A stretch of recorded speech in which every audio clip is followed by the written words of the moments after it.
दोस्तों नमस्कार, मैं हूं दीपक हिमांशु और आप देख रहे हैं text book super coaching. LT grade की जब से भर्ती आयोग की घोषणा हुई है वो विज्ञापन, तो उसके बाद से एक प्रश्न लगातार हो रहा है कि जो बताया गया है कि जो मेंस है यानी कि मुख्य परीक्षा है वो सब्जेक्टिव उसमें बताया गया है, क्या वापस ये ऑब्जेक्टिव में कन्वर्ट होने वाली है, क्या मामला है, क्या चीजें हैं, वो यहां पर पूछा जा रहा है। अभी के हिसाब से जो विज्ञप्ति निकली थी उसके हिसाब से आप जानते हैं कि ऑब्जेक्टिव आपका जो प्रारंभिक परीक्षा है उसके अंतर्गत था, जिसमें कि आपको 300 यहां पर जो है मार्क्स हैं और 150 प्रश्न है और ऑब्जेक्टिव हैं सारे।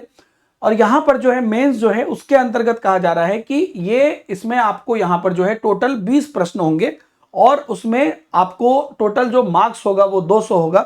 20 प्रश्न आपको जो है उसमें से 10 लघु उत्तरीय होंगे, 125 शब्द में लिखना होगा और 10 प्रश्न दीर्घ उत्तरीय होंगे जो 200 शब्दों में लिखना होगा। तो अब यहां पर है कि क्या इसे वापस बदलकर ऑब्जेक्टिव किया जाएगा, मामला क्या है आप पहले समझिए।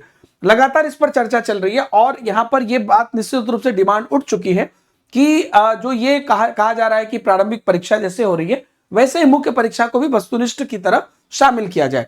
तो लगातार सब कह रहे हैं कि हम लोग ग्रेजुएशन स्तर तक की पढ़ाई भी जो है अब ऑब्जेक्टिव आधारित हो रही है और जो सीटीईटी या अलग अलग यूजीसी नेट इत्यादि है सब ऑब्जेक्टिव पद्धति पर है। तो एलटी ग्रेड का जो जिस समय पर ये चीजें हो रही है और अभ्यर्थी जिस चीज के लिए फ्लो में है उसके हिसाब से वो उचित नहीं है ना, वर्षों की तैयारी को भी प्रभावित करेगा।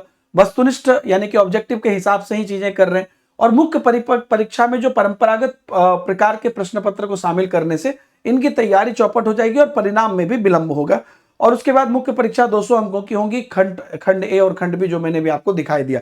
देखिए ये अलग अलग न्यूज में आप आज पिछले 1-2 दिन से देख भी पा रहे होंगे कि मुख्य परीक्षा में जो वर्णनात्मक प्रश्न है उसका विरोध हुआ है। अल्टीमेटली देखिए बात यहां पर क्या है, अभ्यर्थियों की डिमांड जहां तक मुझे लगता है कई हद तक जायज है। आप कहेंगे क्यों? एक तो पहला चीज की ठीक है, अभी जो फ्लो चल रहा है ये ऑब्जेक्टिव प्रश्न का दौर चल रहा है।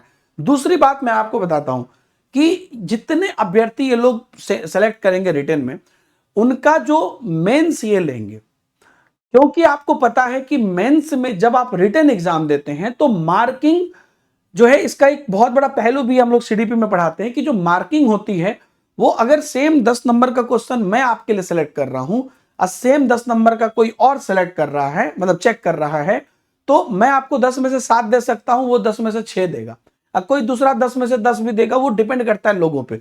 एक तो ये वाली प्रॉब्लम बहुत ज्यादा होगी।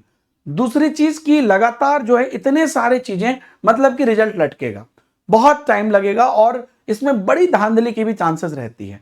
तो यहां पर कहीं ना कहीं ऑब्जेक्टिव क्वेश्चन की जो डिमांड है वो बहुत हद तक सही है। सरकार मेंस क्यों लेती है? सरकार आपके अलग अलग टाइप के डेप्थ को जांचने के लिए मेंस लेती है कि जब आप लिखते हैं तो कैसा लिखते हैं, एज अ टीचर जब टीचर लिखता है तो कैसा होता है। लेकिन जानते हैं जब इतने अभ्यर्थी होंगे और उसमें से आप जो है रिटन के बाद जितना भी सेलेक्ट करेंगे उन सब का एक एक करके ये चीजें चेक करना, एक एक कॉपी, ये बहुत बड़ा चैलेंज है। और ये बात सही है कि अभ्यर्थी भी इसके लिए तैयार नहीं है। तो अभी डिमांड ये आई है और इसके बाद अब यहां पर कहीं ना कहीं सरकार का कुछ ना कुछ इस पर जवाब आएगा और जैसे ही कोई जवाब आता है मैं आपको बताता हूं। लेकिन आपसे भी मैं ये जानना चाहता हूं, आप भी कमेंट में बताइए कि ये डिमांड जो है वो सही है आपके हिसाब से या गलत है। क्या आपको लगता है कि ऑब्जेक्टिव क्वेश्चन होना चाहिए मेंस में, या आपको लगता है कि नहीं ठीक है भाई 20 क्वेश्चन है, इसको चेक करेंगे, आंसर देंगे। लेकिन मान लीजिए इसमें एक चीज तो मैं फिर से कहूंगा, इसको क्या कहते हैं, हॉलो प्रभाव और कैरी ओवर प्रभाव कहते हैं सीडीपी में। मान लीजिए मैं आपके इस 20 क्वेश्चन को चेक करूंगा और आपके किसी दोस्त के किसी का 20 क्वेश्चन कोई और चेक किया, मैं आपको मान लीजिए कि 10 में से 8 दिया 1 मिनट के लिए और आपको कोई जो है 10 में से 6 दिया, मतलब और किसी और को 10 में से 6 दिया या 10 में से 10 दे दिया, तो दोनों का माइंडसेट अलग अलग होता है। तो ऑब्जेक्टिव क्वेश्चन में ये चीजें गलती नहीं होती हैं। तो ये जो प्रभाव है, और एक क्वेश्चन अगर आप गलत कर दीजिएगा तो लोगों के दिमाग में रहता है कि यार ये गलत कर रहा है, तो फिर लोग एवरेज मार्किंग करता है। तो इन सब से बचने के लिए मुझे भी लगता है होना चाहिए। बाकी आपका क्या पॉइंट ऑफ व्यू है कमेंट में बताइए। बाकी जैसी भी परीक्षा होगी हम इसमें आपको पूरी तरीके से तैयारी करा रहे हैं, क्योंकि ये बहुत रिस्पॉन्सिबल एग्जाम है। तो टेक्स्ट बुक इसके हर चीज को ध्यान में रख के बेस्ट फैकल्टीज के साथ आपको क्लासेस करा रहा है।